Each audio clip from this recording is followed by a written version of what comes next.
My parents used my sister's illness as an excuse to neglect me for my entire life. So when I grew up and became successful without them, they found out and started making demands under the guise of family. But I kicked them to the curb, and now they won't stop begging for forgiveness. I don't have many dark secrets. Well, actually, I don't have any at all, except this one specific one that really haunts me. And I've been keeping it from my family for years. I knew it would blow up eventually, but I didn't expect it to literally happen last Thanksgiving. Buckle up. This is a wild one. I, 36F, practically grew up as the classic forgotten child archetype. Well, only from the age of 9, because that's when my Aunt Jen showed up at our house at 3 a.m., telling me to pack a bag because mom was in the hospital. You see, she was pregnant, and my sister Charlotte was coming early, like 2 months early. The next few weeks ended up being a blur of hospital visits and hushed conversations. Charlotte was tiny. She looked like one of my porcelain dolls, but only if my porcelain was covered in tubes and wires. I tried to touch her, but then my dad slapped my hand away. That was the first time I felt it, this invisible barrier forming between me and my family. When they finally brought Charlotte home, our house transformed into this sterile bubble. Mom became obsessed with germs, industrial strength disinfectant everywhere, hand sanitizer stations in every room, constant cleaning. The smell of bleach still makes me anxious to this day. And maybe this wouldn't have been so bad. But then came the part that really messed me up. Whenever I showed even the slightest sign of being sick, I was immediately booted to either Grandma Dorothy's or Aunt Jen's house. At first, my childish brain thought it was a little fun. Grandma would bake cookies, while Aunt Jen had this cool collection of novels I was working through. And eventually, I figured out what's happening. It got to the point that I would wear triple layers of leggings in winter,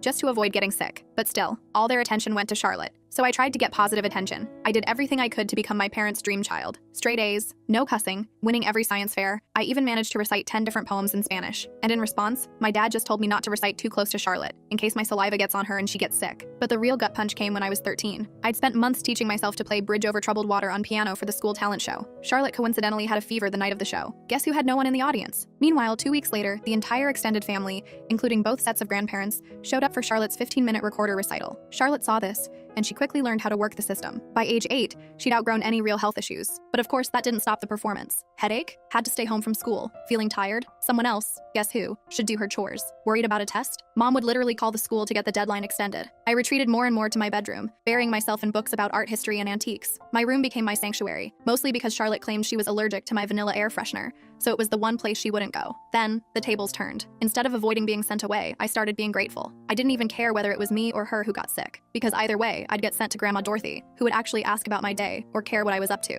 She became a sort of motherly figure. She was the one who got me interested in vintage jewelry. Meanwhile, the only time my parents even mentioned my name was to say some BS like, "Oh, Charlotte just needs more attention because she had such a rough start. Taylor's always been so independent. Taylor understands her sister has special needs." But no, I did not understand. I was a kid who couldn't figure out why having a healthy immune system made me less deserving of love. But hey, at least it taught me self-reliance. When nobody checks your homework or cares about your achievements, you learn quickly to be your own cheerleader. But here's the thing about being invisible. No one's watching your failures or your successes. So do whatever the hell you want. To say I took advantage of this would be an understatement. In just a few months, I changed the course of my life forever. My parents couldn't believe it, and Charlotte finally got what's coming. To this day, I still tell people what I did because I'm so damn proud of myself for it. I would tell you, but I don't have time to in this short video. Click the link or go to my channel to watch it. I don't have many dark secrets. Well, actually, I don't have any at all except this one specific one that really haunts me, and I've been keeping it from my family for years. I knew it would blow up eventually, but I didn't expect it to literally happen last Thanksgiving. Buckle up. This is a wild one. I, 36F, practically grew up as the classic forgotten child archetype. Well, only from the age of 9, because that's when my Aunt Jen showed up at our house at 3 a.m. telling me to pack a bag because mom was in the hospital. You see, she was pregnant, and my sister Charlotte was coming early, like 2 months early. The next few weeks ended up being a blur of hospital visits and hushed conversations. Charlotte was tiny. She looked like one of my porcelain dolls, but only if my porcelain was covered in tubes and wires. I tried to touch her, but then my dad slapped my hand away. That was the first time I felt it, this invisible barrier forming between me and my family. When they finally brought Charlotte home, our house transformed into this sterile bubble. Mom became obsessed with germs, industrial strength disinfectant everywhere, hand sanitizer stations in every room, constant cleaning. The smell of bleach still makes me anxious to this day, and maybe this wouldn't have been so bad. But then came the part that really messed me up. Whenever I showed even the slightest sign of being sick, I was immediately booted to either Grandma Dorothy's or Aunt Jen's house. At first, my childish brain thought it was a little fun. Grandma would bake cookies, while Aunt Jen had this cool collection of novels I was working through. And eventually, I figured out what's happening. It got to the point that I would wear triple layers of leggings in winter, just to avoid getting sick. But still, all their attention went to Charlotte, so I tried to get positive attention. I did everything I could to become my parents' dream child. Straight A's, no cussing, winning every science fair. I even managed to recite 10 different poems in Spanish. And in response, my dad just told me not to recite too close to Charlotte, in case my saliva gets on her and she gets sick. But the real gut punch came when I was 13. I'd spent months teaching myself to play Bridge Over Troubled Water on piano for the school talent show. Charlotte coincidentally had a fever the night of the show. Guess who had no one in the audience? Meanwhile, 2 weeks later, the entire extended family, including both sets of grandparents, showed up for Charlotte's 15-minute recorder recital. Charlotte saw this, and she quickly learned how to work the system. By age 8, she'd outgrown any real health issues. But of course, that didn't stop the performance. Headache? Had to stay home from school. Feeling tired? Someone else, guess who, should do her chores. Worried about a test? Mom would literally call the school to get the deadline extended. I retreated more and more to my bedroom, burying myself in books about art history and antiques. My room became my sanctuary, mostly because Charlotte claimed she was allergic to my vanilla air freshener, so it was the one place she wouldn't go. Then, the tables turned. Instead of avoiding being sent away, I started being grateful. I didn't even care whether it was me or her who got sick, because either way, I'd get sent to Grandma Dorothy, who would actually ask about my day, or care what I was up to. She became a sort of motherly figure. She was the one who got me interested in vintage jewelry. Meanwhile, the only time my parents even mentioned my name was to say some BS like, oh, Charlotte just needs more attention because she had such a rough start. Taylor's always been so independent. Taylor understands her sister has special needs. But no, I did not understand. I was a kid who couldn't figure out why having a healthy immune system made me less deserving of love. But hey, at least it taught me self-reliance. When nobody checks your homework or cares about your achievements, you learn quickly to be your own cheerleader. But here's the thing about being invisible. No one's watching your failures or your successes. So do whatever the hell you want. To say I took advantage of this would be an understatement. In just a few months, I changed the course of my life forever. My parents couldn't believe it, and Charlotte finally got what's coming. To this day, I still tell people what I did because I'm so damn proud of myself for it. I joined every club that wouldn't interfere with my part-time job at Murphy's Diner, thanks to Barb, the owner, who remembered my birthday when my own parents forgot. Debate team? Check. National Honor Society president? Check. Editor of the school paper? Check. Debate team was where I really found my voice. There's something deeply satisfying about dismantling someone's argument while maintaining perfect composure. It also taught me how to negotiate, which I didn't realize then would be useful later. I won state twice. My parents couldn't attend either competition because Emma had major soccer games. She was on the C team and didn't even play. Junior year is when things really got interesting. I took the SAT and got a perfect score. Not like, oh, pretty good, perfect. I mean perfect. 1600. Do you know how many people get that? Less than 1%. I remember staring at the results screen for like 20 minutes, convinced it was a mistake. I rushed home to tell my parents. I know, stupid. Mom was in the kitchen helping Emma with her English homework. The conversation went something like, me. Mom, look, I got a perfect SAT score. Mom, that's nice, honey, but can you keep it down? Emma's trying to concentrate. She has a big test tomorrow. Emma, yeah, some of us actually have to study, Miss Perfect. Mom, Emma, sweetie, don't stress. You're just a different kind of learner. I still have the hard copy of those SAT results somewhere. Never made it to the fridge. But Emma's C+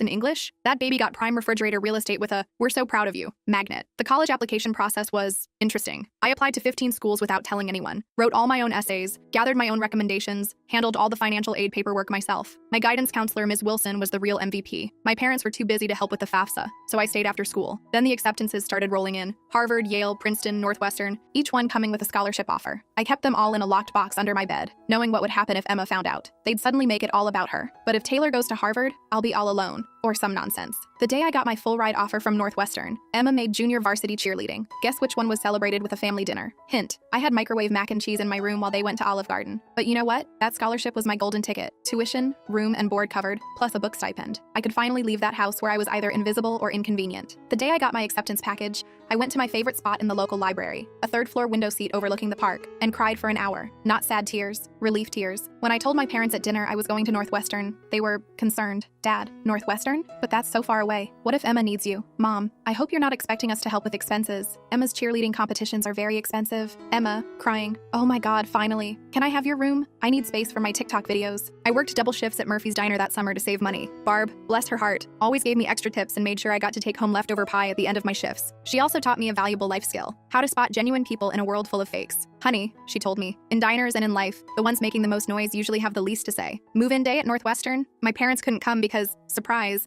Emma had a cheerleading competition. Aunt Jen drove me instead, helped set up my dorm room, and handed me an envelope with $500. Your Grandma Dorothy wanted you to have this, she told me. She's so proud of you. Later, I learned Grandma had been saving that money from her Social Security checks for months. That first night in my dorm room, I made myself a promise. I was going to build such an amazing life that being overlooked would be impossible. Not out of revenge, not to prove anything to my family, but for that 9-year-old girl who used to get sent to Grandma's house for sneezing. College flew by in a blur of all-nighters, ramen noodles, and glorious independence. I joined the Antiques Appreciation Society, a perfect excuse to spend hours discussing vintage jewelry techniques and history with like-minded people. I even organized a small exhibition in our student union featuring borrowed pieces from local collectors. Nobody in my family attended, of course, but it was a turning point for me. For the first time, other people were seeing value in the knowledge I'd accumulated. I graduated summa cum laude from Northwestern. Not that my parents noticed. They were too busy helping Emma transfer to her third college in 2 years. But here's where the plot takes an unexpected turn. I landed an entry-level job at Blackwell & Jenkins Auction House in Chicago. I won't use the real name for obvious reasons, but if you're in the business, you probably know who I mean. A legitimate high-end establishment, lots of old money clients, that kind of place. I started in their estate sales division, cataloging belongings of wealthy people after they died. Not exactly glamorous, but it paid the bills. My first few months were pretty standard, logging countless china sets, cataloging vintage furniture, etc. Then came the Westfield estate. Mrs. Westfield was an elderly widow who died with no children, leaving behind what everyone assumed was a large collection of costume jewelry. This is where those hours at Grandma Dorothy's paid off. I'm going through this pile of jewelry when something catches my eye. It's an Art Deco brooch. Nothing flashy, but something about it felt different. The weight was wrong for costume jewelry. The clasp mechanism was too sophisticated for a knockoff. I think I spent my entire lunch break that day researching vintage jewelry makers and signatures. I ended up staying late at the office to use the company's subscription to various antique jewelry databases.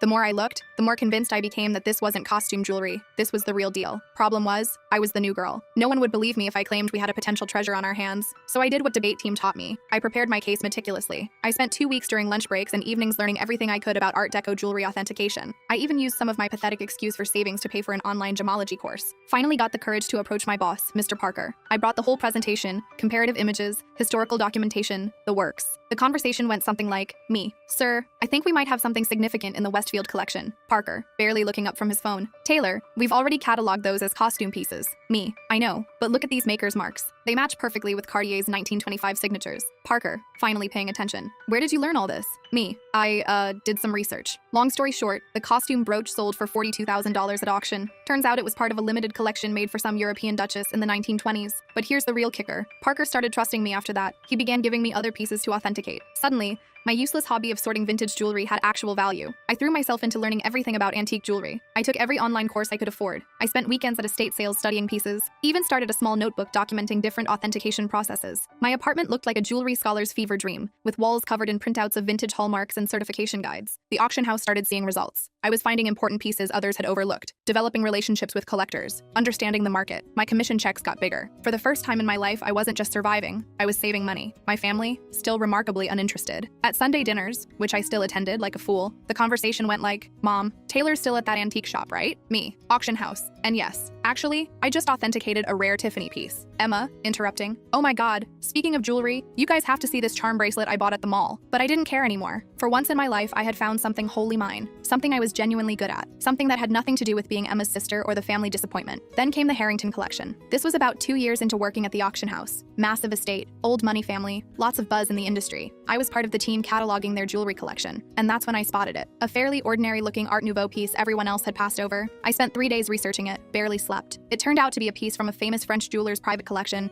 that was supposed to have been lost during World War II. When it sold at auction for $218,000, Parker called me into his office. I thought I was getting a promotion. Instead, he said something that completely changed the game. Taylor, you're wasting your talent here. You should be running your own authentication business. At first, I brushed it off. Me? Start a business? With what money? But the idea took root. I started doing small freelance authentication jobs on the side. Word spread that I had an incredible eye. Private collectors began reaching out directly. One night, I was sitting in my modest apartment surrounded by jewelry reference books and authentication tools I'd slowly accumulated when it hit me. This was something I could actually do. I could build something of my own. So I did what any reasonable person would do. I took out a huge loan against my car. I emptied my savings account. I rented a tiny office space in a less than desirable part of town. People thought I was crazy. Maybe I was. I transformed a storage room above a Chinese restaurant that was about the size of a college dorm room. The rent was cheap because it always smelled like Kung Pao chicken, and the Wi-Fi only worked if you sat in the corner by the window. But it was mine. The first few months were interesting. And by interesting, I mean terrifying. I'd wake up at 4 a.m. in cold sweats, calculating how many months until my savings ran out. Loan payments felt like a noose around my neck. My office furniture consisted of a card table from Goodwill and a chair I literally found on the curb. Don't worry, I sanitized it thoroughly. But in the world of high-end jewelry, reputation and connections are everything. And my time at the auction house had given me both. I started small, doing authentication work for local antique dealers. My fees were lower than the big firms, but my attention to detail was becoming known. Word spread. 6 months in, a breakthrough happened. A dealer I'd worked with at the auction house asked about authenticating a collection of Victorian-era brooches. The owner wanted verification before selling. It turned out to be a massive collection, with pieces from 3 generations of a family. I worked on it for 2 weeks straight, barely sleeping, documenting everything. I discovered 2 extremely rare pieces that had been misidentified as later reproductions. The owner was so impressed with my detailed analysis that she not only paid my fee,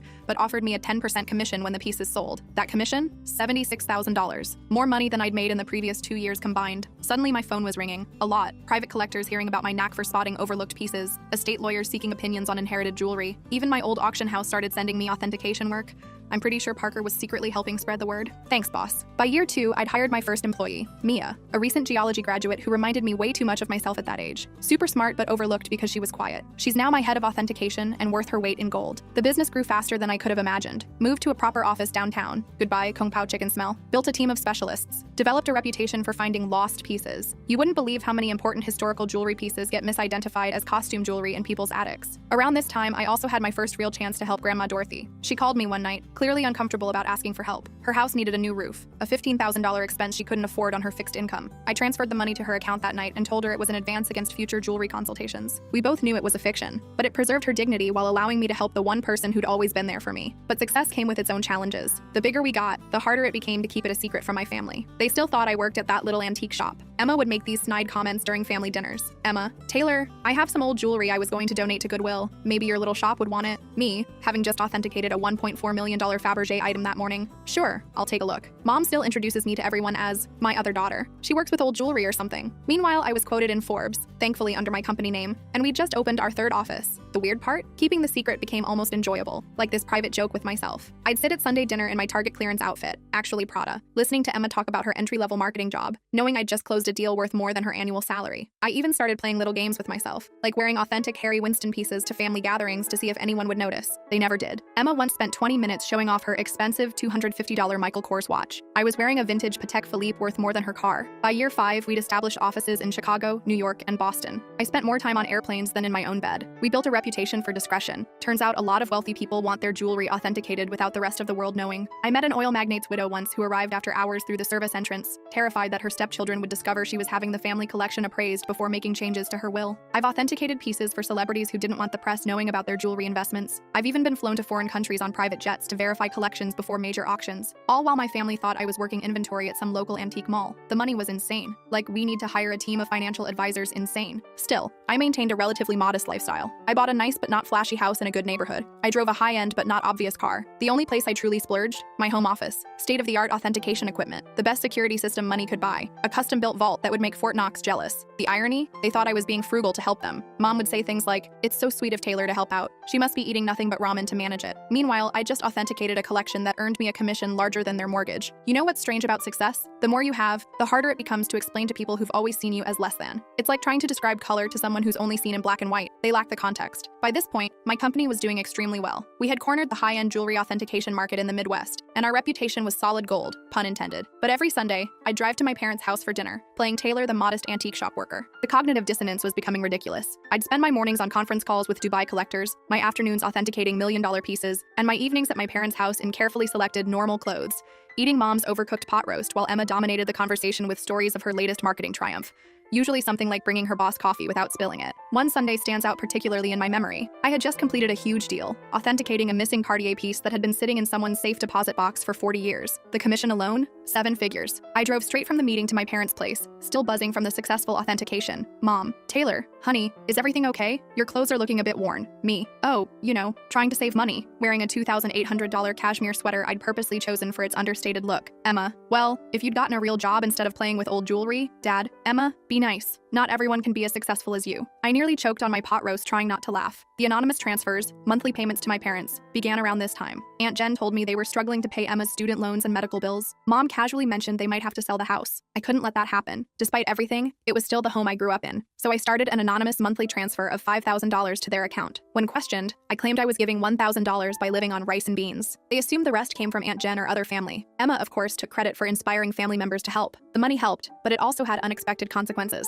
My parents began treating me with this weird mixture of pity and patronizing pride, like I was some noble poverty case, sacrificing everything to support the family. Meanwhile, Emma's spending became more extravagant. She'd show up for dinner with new designer bags, claiming they were outlet finds. They weren't. I can spot an authentic Gucci from 20 paces. She started taking lavish vacations and bragging on Instagram about her #blessed life. I'm pretty sure she was using my support money for shopping sprees, but I kept quiet. The irony was just too delicious. Then came the MBA drama. Emma announced she wanted to go back to school for her MBA. Another private university, of course, only the best for the golden child. Mom called me in tears, explaining how they couldn't afford it. Me, maybe Emma could look at state schools? They have good programs too. Mom, oh honey, you don't understand. Your sister needs to maintain certain standards. But speaking of helping, could you increase your monthly contribution for a few years? I increased it to $7,000 per month. My accounts didn't even notice. But watching them praise Emma for taking initiative with her education, while assuming I was living on ramen to help out, that stung a little. The real kicker? I was giving a guest lecture at the same business school Emma wanted to attend. My family didn't know that. The dean personally invited me to give a seminar on luxury goods authentication and business growth.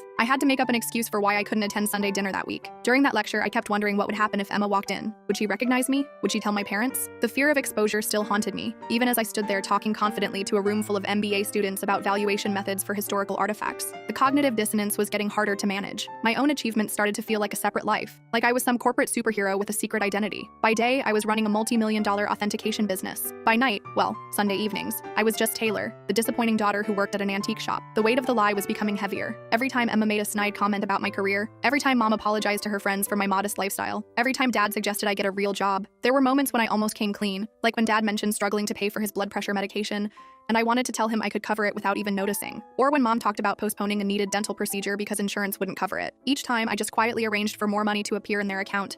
I started seeing a therapist to deal with the mounting stress of my double life. Dr. Levine became my sounding board, the one person besides Aunt Jen who knew the truth about my life. You're enabling their behavior, she would tell me. Giving them money without boundaries is reinforcing the dynamic. She was right, but I wasn't ready to face the consequences of honesty. I think I always knew it would end dramatically. I just didn't expect it to implode so spectacularly on Thanksgiving. It started 2 weeks before the holiday. Mom called, crying about her back pain. She'd been diagnosed with a herniated disc, and the thought of cooking Thanksgiving dinner for 20 guests was overwhelming her. Now, I'd like to tell you I offered to help purely out of goodwill, but honestly, I was tired of pretending her dry turkey was edible. Me, why don't I handle the food this year? I can have it catered. Mom, oh honey, we can't afford a caterer. Me, don't worry about the cost. I've been saving up. Mom, concerned. You're not taking out a loan, are you? I arranged everything with a high-end catering company I use for business events. They do incredible work, the kind of food that makes you wonder why you ever bothered cooking yourself. It cost more than my parents thought I earned in 2 months, but whatever. Thanksgiving morning arrived, and I was feeling pretty good. I had my laptop with me because I needed to monitor a major online auction in Hong Kong. This gorgeous Art Nouveau necklace was up for sale, and I had a client interested in authentication if they won the bid. The meal arrived on schedule, and everything was perfectly arranged. Emma, of course, had to comment. Emma, store-bought stuffing? Really, Taylor? Mom's is so much better. This from the girl who once set off the smoke alarm making toast. Mom kept apologizing to everyone for not cooking herself, but you could tell they were enjoying the meal. Emma shut up after tasting the maple-glazed Brussels sprouts, which, by the way,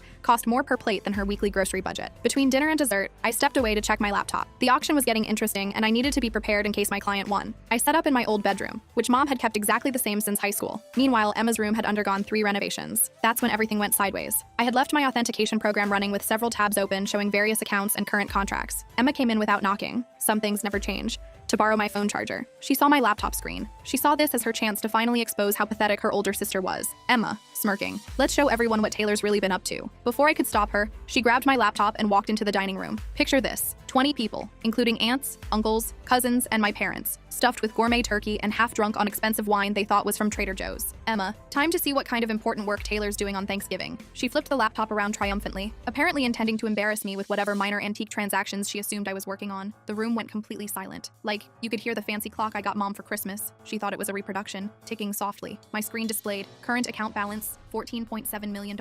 Pending authentication contract, $425,000. Recent transaction, $1.2 million. Hong Kong auction. Company quarterly profit report, $3.8 million. Emma's face cycled through 5 different emotions in 3 seconds. The final one landed somewhere between shock and nausea. She actually swayed slightly on her feet. Emma whispers, this can't be right. Mom, Emma, honey, what is it? Emma, voice cracking. She's rich. Taylor's rich. If possible, the silence deepened even further. Then Mom started laughing, like really laughing. Mom, don't be silly. Taylor works at that little antique shop. I stood up carefully, smoothing out my basic cashmere sweater that cost more than their monthly mortgage. Me. Actually, Mom, I own one of the largest jewelry authentication companies in the country. Have for years. Those antique shop comments? I authenticate pieces worth millions. That little business you never asked about? It has offices in 3 cities. Dad choked on his drink. Aunt Jen dropped her fork. Uncle Dave started coughing violently. Then Mom's laughter transformed into something else. Her face turned red, then purple. She stood up so fast her chair fell over. Mom, screaming, you have millions, and you let us struggle. Me. Struggle? I send you $7,000 every month. Mom, while sitting on millions, your sister has student loans. So there it was. Not congratulations. Not wow, we're so proud. Just outraged that I hadn't given them more money. Emma started crying. Surprising, I know. Sobbing about how she deserved to know and how I'd betrayed the family. Dad joined in. Dad, how could you be so selfish? We're your parents. We raised you. That's when I lost it. Years of being overlooked. Years of dismissal. Years of being treated as the family disappointment. It all came pouring out. Me. Raised me? You shipped me off to grandma's every time I sneezed. You missed every achievement, every award, every milestone because Emma might feel left out. You never saved a penny for my college but took out loans for her private school. And now you're mad that I built something for myself? The next 5 minutes were chaos. Mom screaming about family obligations. Dad yelling about ungrateful children. Emma alternating between sobbing and demanding to know exactly how much money I had. Meanwhile, the fancy catering team tried to serve dessert while looking extremely uncomfortable. I grabbed my laptop, took my Hermes bag, which Mom had previously complimented as a nice knockoff, and walked out. Behind me, I could hear Mom already discussing how to spend my money. Something about Emma's MBA and a new car. As I drove home in my sensible car, a limited edition BMW, my phone started blowing up with texts. The family group chat exploded. Emma started posting on Facebook about hidden family wealth and selfish siblings. The days after Thanksgiving were like watching a hurricane hit in slow motion, except the hurricane was my family, and the debris was my sanity. Within an hour of leaving dinner, my phone had 52 missed calls and over 200 texts. Mom followed this fascinating progression. 7:42 p.m. How dare you walk out on family? 8:15 p.m. We need to talk about this like adults. 9:03 p.m. Your sister deserves a share of your success. 10:30 p.m. I've already called a realtor about houses in better neighborhoods. 11:45 p.m. Why aren't you answering? This is your mother. Meanwhile, Emma had gone full social media warrior. She wrote a massive rant on Facebook about how her millionaire sister had been hoarding wealth while watching her beloved family struggle. The comment section was insane. Distant cousins and former high school classmates I hadn't spoken to in years suddenly had strong opinions about my moral character. But this is the part that really got me. Emma actually posted, all those years of me trying to help Taylor's career, giving her advice about moving up from that little antique shop, and she was secretly wealthy. The betrayal hurts so much. I nearly threw my phone across the room. The only career advice she ever gave me, she suggested I try selling jewelry on Etsy. The flying monkeys arrived next. Aunt Susan, who I see maybe once every 3 years, called to tell me that family is everything. Uncle Bob, who I'm pretty sure still thinks I'm 12, emailed me a lengthy lecture on the importance of sharing wealth. Even my third cousin's wife's sister, how did she get my number, felt compelled to share her thoughts on family obligation. But the real fun began when they showed up at my workplace. I walked in Monday morning to find Mom, Dad, and Emma sitting in our reception area. They told Jenny, my receptionist, they had an appointment for authentication services. Emma clutched her Michael Kors bag like it was actually worth something. The conversation went about as well as you'd expect. Mom, we've discussed it as a family. Me, a family discussion without the family member you're discussing. Mom, ignoring me. And we think it's only fair that you set up trust funds for everyone. Emma, I need at least $2 million to start my new life properly. Dad, and your mother and I would like to retire. We're thinking a beach house in Florida. Me, did you miss the part where I've been sending you $7,000 monthly? Emma, that's nothing compared to what you have. You owe us. Me, I owe you? For what exactly? The years of being ignored? The missed graduations? The constant comparisons? Mom, don't be dramatic, Taylor. We gave you everything. Me, no, I gave myself everything. And you know what? I'm done. Right there in my own office lobby, I took out my phone and canceled the monthly transfers to their account. Mom gasped like I'd slapped her. Emma started her fake crying routine but quickly stopped when she saw it wasn't working. Then things got ugly. They refused to leave. I had to call security. Watching my 60-year-old mother being escorted out while screaming about ungrateful children was surreal. Jenny asked if I wanted to press charges. I said no, but I did have their names put on the building's do not admit list. The harassment continued for weeks. New phone numbers, fake email addresses. They even tried to reach me through my company's customer service. I finally had to issue a formal legal notice threatening harassment charges. Mom then played her final card. She called Grandma Dorothy. But here's the thing about Grandma Dorothy. She's smarter than all of them combined. Her response? Good for Taylor. About time someone in this family succeeded on their own terms. Mom didn't speak to her for 2 months after that. It's been 6 months since Thanksgiving. I moved to a new house with better security. Changed all my numbers. The company? We're doing better than ever. Turns out my family drama attracted several high-profile clients who respected my discretion in the situation. Emma continues to post passive-aggressive updates about toxic wealth and family betrayal. From what I hear, she's starting her own jewelry authentication business. Good luck with that. Mom and Dad finally stopped trying to contact me when my lawyer sent them an official letter outlining how harassment charges would impact their lives.